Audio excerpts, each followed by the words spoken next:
Ceux qui portent souvent des écouteurs doivent être prudents. Pour votre santé, veuillez regarder cette vidéo jusqu'à la fin. Faites attention lorsque vous portez des écouteurs. Les ondes sonores se déplacent à travers le conduit auditif jusqu'au tympan. Le tympan est une membrane translucide qui reçoit les ondes sonores et provoque des vibrations. Derrière le tympan se trouvent 3 petits os, le marteau, l'enclume et l'étrier. Ces 3 os amplifient les vibrations et les transmettent à l'oreille interne.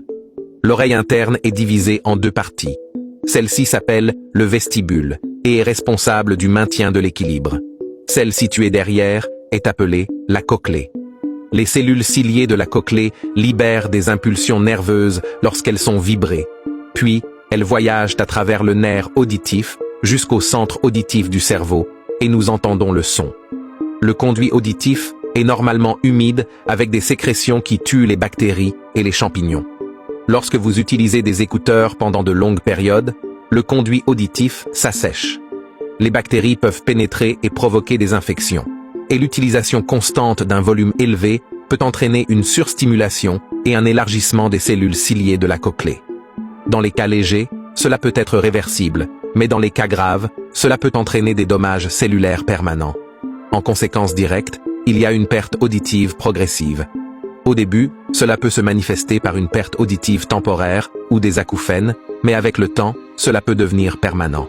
Alors, comment éviter ce danger? Veuillez vous rappeler la règle des 60-60. Ne pas écouter de la musique à plus de 60% du volume maximum. Deuxièmement, ne pas écouter de la musique pendant plus de 60 minutes en continu. Certains d'entre vous peuvent ne pas être en mesure de respecter cette exigence en raison de circonstances particulières.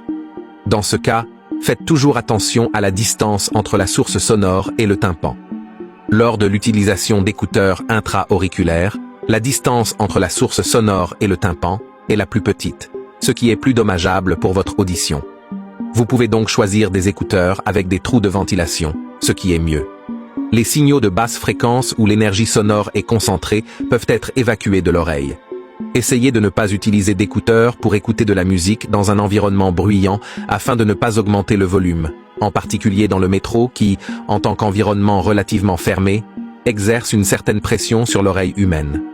Dans ce cas, vous pouvez passer à des écouteurs à réduction de bruit pour éliminer les bruits extérieurs et réduire la charge sur vos oreilles. La capacité d'entendre est très précieuse. Tout le monde doit la protéger. Qu'en pensez-vous ?